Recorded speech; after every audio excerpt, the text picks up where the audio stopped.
రాష్ట్రంలో పేదరిక నిర్మూలనకు అందరూ కలిసి రావాలని పిలుపునిచ్చారు ఏపీ సీఎం చంద్రబాబు. తాను కొన్ని బంగారు కుటుంబాలను దత్తత తీసుకుంటున్నట్టుగా తెలిపారు. జీరో పవర్టీ P4 పై అధికారులతో సీఎం చంద్రబాబు సమీక్ష నిర్వహించారు. పేదరికంపై చేస్తున్న పోరులో తనతో పాటు తన కుటుంబ సభ్యులు కూడా భాగస్వాములు అవుతారని తెలిపారు. అందరిలో చైతన్యం నింపేలా మరింత మంది సంపన్నులు మార్గదర్శులుగా ముందుకు వచ్చేలా తన నిర్ణయం దోహదపడుతుందని అన్నారు.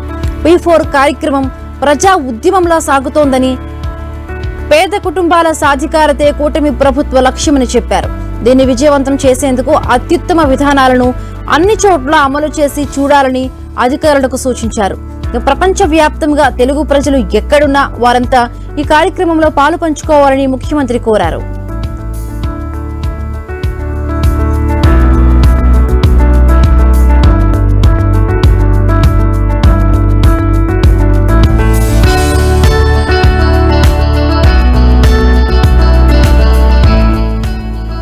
కార్పొరేట్ సంస్థలు కలిసి వచ్చేలా చూడడంతో పాటు వారితో సమన్వయం చేసుకోవాల్సిన బాధ్యత జిల్లాల కలెక్టర్లదేనని సీఎం చంద్రబాబు స్పష్టం చేశారు. గ్రామాన్ని యూనిట్ గా తీసుకుని ఆ ప్రాంతానికి చెందిన ఎన్ఆర్ఐలు, పారిశ్రామికవేత్తలు, స్థానిక బంగారు కుటుంబాలను దత్తత తీసుకునేలా చూడాలని ఆదేశించారు.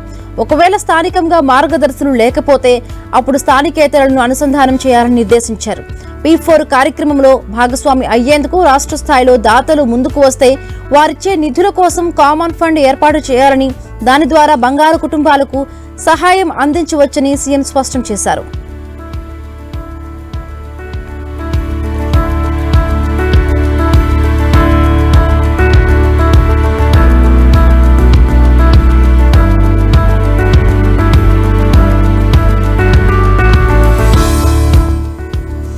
బంగారు కుటుంబాల అత్యంత ప్రాధాన్యతలపై చేపట్టిన సర్వేను రాష్ట్ర 10లోగా పూర్తి చేయాలని సీఎం చంద్రబాబు తెలిపారు. మార్గదర్శులు అందించే ఆర్థికేతర సహాయంపై ఫీడ్బ్యాక్ తీసుకోవాలని సూచించారు. ప్రతి మార్గదర్శికి అధికారులు నమ్మకాన్ని కలిగించాలని అన్నారు. గ్రామ, వార్డు సచివాలయాల స్థాయిలో బంగారు కుటుంబాలు, మార్గదర్శుల వివరాలు సరిగ్గా నమోదు చేసినప్పుడే ప్రతి ఒక్కరికి న్యాయం జరుగుతుందని వివరించారు. P4 నిర్వాహకులు బంగారు కుటుంబాలకు ఆన్లైన్ ద్వారా అవగాహన కల్పించాలని సీఎం చంద్రబాబు అధికారులకు సూచించారు.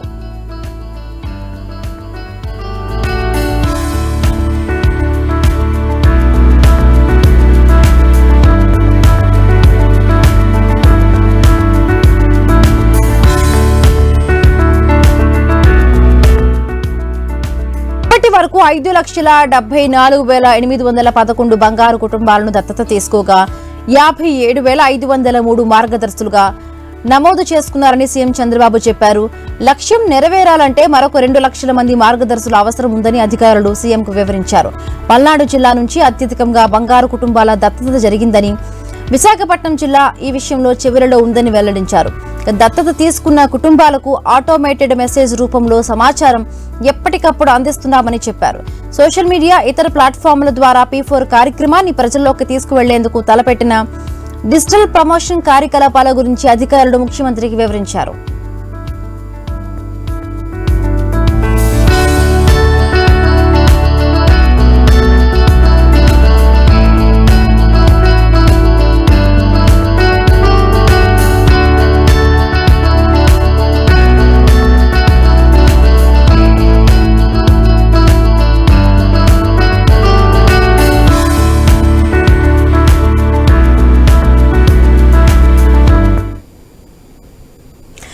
ఏపీ రాజధాని అమరావతిలో ఎలాంటి డెవలప్మెంట్ జరగటం లేదని